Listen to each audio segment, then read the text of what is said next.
తక్కువ పెట్టుబడిలో నెలకు 50,000 నుండి 10 లక్షలు సంపాదించాలనుకుంటున్నారా? ఈ వెబినార్ లో జాయిన్ అవ్వండి.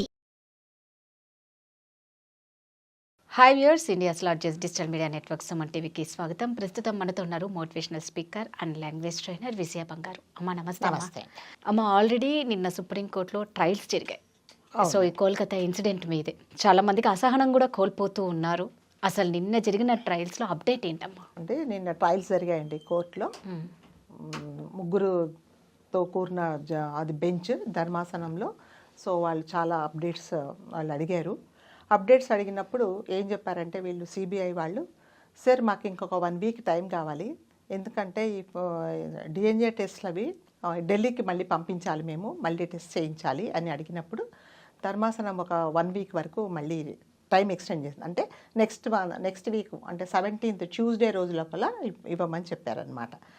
ఇచ్చిన తర్వాత ఈ జడ్జి గారు ఏమడిగారంటే, ఫస్ట్ క్వశ్చన్ ఏమడిగారు సిబిఐ వాళ్ళని, మీరు ఏంటి ఈ సంఘటన జరిగింది కదా, జరిగిన తర్వాత 14 గంటల తర్వాత ఎఫ్ఐఆర్ ఎందుకు రిజిస్టర్ చేశారు? సెకండ్ క్వశ్చన్ ఏమడిగిందంటే, ఈ బాధితురాలని చూసినప్పుడు ఎవరైనా సామాన్య మనిషికి కూడా ఈ అమ్మాయి 2 కాళ్ళు 90 డిగ్రీలలో విరిచేసి ఉన్నప్పుడు ఇది ఆత్మహత్య అని మీరు ఎలా అనుకుంటారు? హిప్స్ ఊడిపోతేనే అంటే డ్యామేజ్ అవుతేనే అలా జరుగుతుంది, అది మీకు తెలియలేదా అని అడిగారు. తర్వాత మీరు ఈ పోస్ట్ మార్టం జరుగుతున్నప్పుడు సీసీ ఫుటేజ్ మీరు ఎందుకు ఇవ్వలేదు అని కూడా అడిగారు. దాని తర్వాత అంటే పోస్ట్ మార్టం జరిగే ముందు ఈ శవ పరీక్ష జరిగే ముందు ఒక చలాన్ కడతారు. ఆ చలాన్ ఏది అని కపిల్ సిబాల్ని అడిగినప్పుడు, సార్ అది మిస్ అయింది అని అన్నారు ఆయన. చాలా అంటే ఒక బాధ్యత రహితంగా, ఇంకా ఇది లేకపోయినా కూడా జరుగుతుందేమో అని, అంటే వాంటెడ్లీ అండి. ఇదన్నీ తప్పించనీకే కేసులు, తలలు పండిన లాయర్లు ఎన్నో చూసింటారు. ఇవాళ వాళ్ళకన్నీ తెలుసు ఏ దారిలో నుంచి తప్పించుకోవచ్చు. చాలా నిర్లక్ష్యంగా సార్ ఇది కనపడట్లేదు, it is the challan is missing అని చెప్పారనమాట. అంటే అప్పుడు ఆయనకు కొంచెం ఇరిటేట్ అయ్యారు, జస్టిస్ గారు ఇరిటేట్ అయ్యి అలా ఎలా చూసుకోలేదు అని కూడా అడిగారనమాట. సో ఇవన్నీ అడిగిన తర్వాత ఇంకొకటి ఏం చెప్పారంటే, ఈ బాధితురాలు ఎవరైతే ఉందో ఆమె చనిపోయినప్పుడు బ్లడ్ శాంపిల్స్ మీరు కలెక్ట్ చేశారు, తర్వాత ప్రైవేట్ పార్ట్స్ దగ్గర ఉన్న కొన్ని లిక్విడ్స్ కూడా కలెక్ట్ చేశారు కదా, అవి మీరు స్టోరేజ్ చేయాలని తెలియలేదా అని అడిగారు అనమాట. అంటే దానికి కూడా ఏం సమాధానం లేదు సిబిఐ వాళ్ళ దగ్గర. సో వీటన్నిటికీ వీళ్ళు అడిగిన ఏ ప్రశ్నలకు కూడా వీళ్ళ దగ్గర నుంచి సమాధానము రాలేదు. సో దాని తర్వాత వీళ్ళేమని చెప్పారంటే, ప్రభుత్వం తరపున లాయర్స్ ఎవరైతే వాదిస్తున్నారో కపిల్ సిబాల్ గారి లీడర్షిప్లో ఎవరైతే వాదిస్తున్నారో వాళ్ళు చెప్పారు, జూనియర్ డాక్టర్స్ అందరూ స్ట్రైక్ చేస్తున్నారు, ఈ స్ట్రైక్ మూలాన 23 మంది చనిపోయారు కోల్కతాలో, స్ట్రైక్ ఆపమని చెప్పండి అని వాళ్ళని అడిగారు. అంటే అందరూ చనిపోతున్నారా, అస్సలు ట్రీట్మెంట్ జరగట్లేదా అని అడిగినప్పుడు ఓన్లీ ఎమర్జెన్సీ కేసెస్ మాత్రమే టేకప్ చేస్తున్నారు, మిగతా అంటే మామూలు జనరల్గా వచ్చే రోగులను చూడటం లేదు అని చెప్పినప్పుడు ఆయన జడ్జి గారు అంటే ఈ డిడ్ నాట్ ఇన్స్ట్రక్ట్ చేయలేదండి, ఆర్డర్ చేయలేదు, హ్యుమానిటరీ గ్రౌండ్స్లో మీరు దయచేసి వచ్చే ట్యూస్డే లోపల మీరు అందరూ విధులకు అవ్వడానికి ట్రై చేయండి సూచించారు. అంటే ఒక సజెస్ట్ చేశారనమాట. అంటే అదంతా వీళ్ళ చేతిలోనే ఉందండి. ఎందుకంటే ఇప్పుడు వీళ్ళ పందా ఏంటంటే, ఇప్పుడు మానేస్తే ఇది మళ్ళీ ఎప్పుడు న్యాయం జరగదు, ఒక్కసారి మేము డ్యూటీలో జాయిన్ అయిన తర్వాత మళ్ళీ న్యాయం జరగదు, ఇది రొటీన్ అయిపోతుంది, ఈ కేసు మూలబడుతుంది. అంటే వాళ్ళు ఏమన్నారంటే, ఆ అమ్మాయిని మా తోటి డాక్టర్ను ఇంత రాక్షసంగా ఇంత హింసించి కారణం లేకుండా చంపారు కాబట్టి మాకు న్యాయం జరిగేదాకా ఈ పోరాటం చేస్తాము. ఇంకొకటి ఏంటంటే, ఇప్పుడు ఒకవేళ అన్నట్టు వీళ్ళ డాక్టర్ల భయము ఎక్కడది ఈ కేసు ఇంటర్తో ఆగిపోతుందో అనేది ఒకటి అయితే, ఇంకొకటి ఈ కేసులో ముందుగా చెప్పిన డాక్టర్లను ఏం చేస్తారన్న గ్యారంటీ కూడా లేదు కదమ్మా. ఇప్పుడు భద్రత లేదు అక్కడ.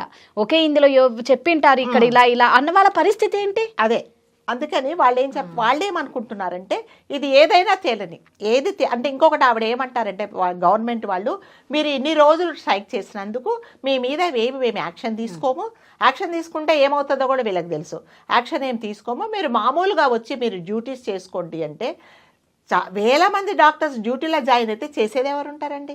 ఇప్పుడు జనరల్ గా వాళ్ళ తరపున వాళ్ళు చేస్తున్నారని రిక్షా పుల్లర్తో సహా అందరూ చేస్తున్నారు.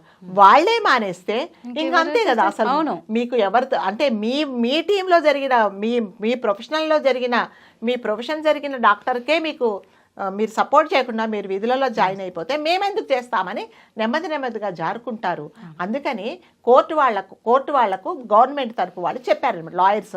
సో దయచేసి మీరు వాళ్ళకి ఇన్స్ట్రక్షన్స్ ఇవ్వండి అంటే ఆయన అలా చెప్పలేదు. హీ డి నాట్ ఇన్స్ట్రక్ట్ చేయలేదు, దానంతా ఆర్డర్ చేయలేదు, ఒక సజెషన్ ఇచ్చారు. మీరు కూడా మీరు వచ్చి జాయిన్ అవ్వండి, మీ మీద ఏమే అని అన్నప్పుడు ఒకవేళ జాయిన్ అయితే మేమే యాక్షన్ తీసుకోము వాళ్ళ తరపున అని వాళ్ళ వైపున అని చెప్పారు. ఇంకొక మెయిన్ పాయింట్ ఏంటంటే ఈవిడ అన్నారు, సీఎం గారిని అడిగారు, మీరు వాళ్లకు ఎవరికి తల్లిదండ్రులకు డబ్బులు ఇవ్వడానికి ట్రై చేశారంటే ఆవిడే అంటే ఎటువంటి అనుమానంగాను ట్రై చేశాను అన్నారు. ఎందుకని అంటే వాళ్ళు బాధలలో ఉన్నారు. ఏదో మేమేదో లంచం ఇవ్వలేదు, ఆవిడ చెప్పడం లంచం ఇవ్వలేదు అంటే మేము చేసిన దానికి నువ్వు ప్రొటెస్ట్గా ఈ లంచం తీసుకొని అని చెప్పలేదు. ఈ డబ్బులు ఉంచుకోండి, మీరు ఇప్పుడు కష్టాలలో ఉన్నారు కదా అని నేను అంటే ఒక సాటి మనిషిగా సాయం చేశాను అంటారు అని అన్నదనమాట. అంటే ఆవిడ చేసిన తప్పును కప్పుపుచ్చుకోవడం. మరి ఇన్ని రోజులు ఆవిడ చనిపోక ముందు వీళ్ళది ఒక మిడిల్ క్లాస్ ఫ్యామిలీ, తండ్రి ఒక చిన్న ఏదో టైలర్ షాప్ నడుపుకున్నాడు.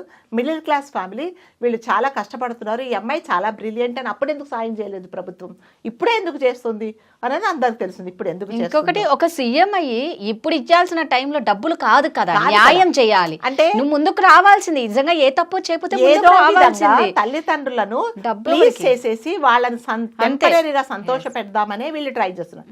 అంటే నిస్సిగ్గుగా ఈ మమతా బెనర్జీ గారు అవును నేను ఇవ్వడానికి ట్రై చేశాను, ఎందుకు ఇచ్చారు, లంచం ఇచ్చారా, లంచం ఇవ్వలేదు, వాళ్ళు కష్టాలలో ఉన్నారు, కొంచెం డబ్బులు తీసుకోమంటే వాళ్ళు తీసుకోలేదు. మీ దగ్గర ఎడ్యుకేషన్ ఫండ్ కోసం వాళ్ళు రాలేదు కదా, బిడ్డకు జరిగిందే మీ వల్ల అక్కడ క్లారిటీ ఉంది, ఎవరు ఏం చేయలేకపోతున్నారు, అన్ని కళ్ళెదురుగా కనిపిస్తున్నాయి, అన్ని సాక్ష్యాలు ఉన్నా కూడా ఈ రోజుకి న్యాయం జరగట్లేదంటే పెద్ద హస్తం ఉందనే కదా. ఏదో విధంగా తల్లిదండ్రులను మెప్పించేసి అసలు ఫస్ట్ వాళ్ళు సాటిస్ఫై అయితే ఇక వీళ్ళందరూ ఉంటారు కదా, కేసుని ఏదో కాంప్రమైజ్ చేస్తాము అని వాళ్ళ ఇది.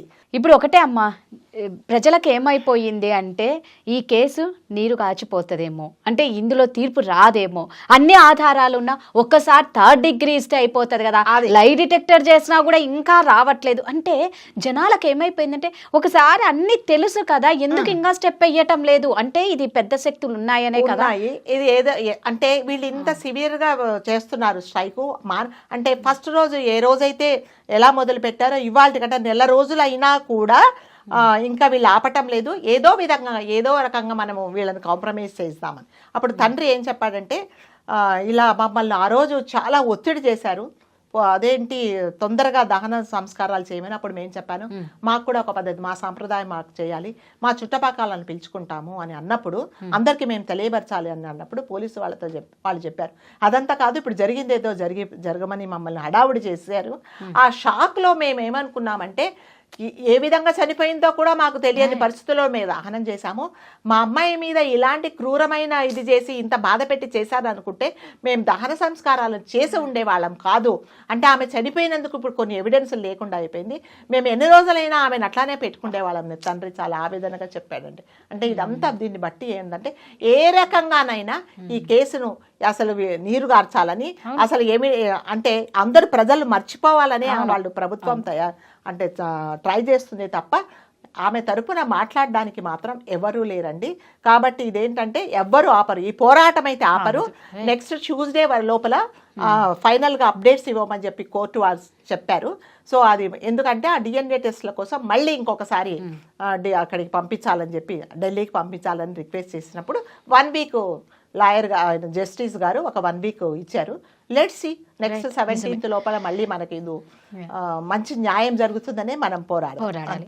ఒకటి ఏంటంటే పాపం నిజంగా ఆ టైంలో పేరెంట్స్కి అసలు ఏం జరిగిందో ఏమీ తెలియదు, వాళ్ళ మైండ్ లో ఉంటే వీళ్ళ హడావిడి ఎంతసేపు మేము ఆ షాక్ లో ఎక్కడుంటారమ్మా పాపం, ఏం అర్థమవుతుంది ఏం తెలియదు, అసలు ఊహిస్తారా ఇలాంటిది నా బిడ్డకు జరుగుతుందని వాళ్ళు ఊహించను కూడా ఊహించలే. వాళ్ళు పోలీసు వాళ్ళు ఎలా చేశారంటే ఇప్పుడు చేసేసే తర్వాత మేమున్నాం తర్వాత మేము చూసుకుంటాం. ఏం చేస్తారంటే ఆ టైంలో ఒక్క సెకండ్ కూడా ఆలోచించనీకి కూడా వాళ్ళకి ఇవ్వలేదు. ఇవ్వకుండా టక టక టక టక చేసేసినారు. చేయించేశారు. అంటే వీళ్ళు ఎంత ప్రీ ప్లాన్డ్ గా ఉండి ఇవన్నీ ముందే జరుగుతాయి అని తెలిసే పక్కడ్బందీగా చేసేసుకున్నారు. చేశారు. అంటే కానీ ఒకసారి శవాన్ని దహనం చేసిన తర్వాత ఇంకా ఇంకేం మీకేం చేయలేదు evidence అని దొరకవండి, దొరకవు. అందుకే సో ఏంటంటే నిజంగా ఆ అమాయకులైన తల్లిదండ్రులకు న్యాయం జరగాలి.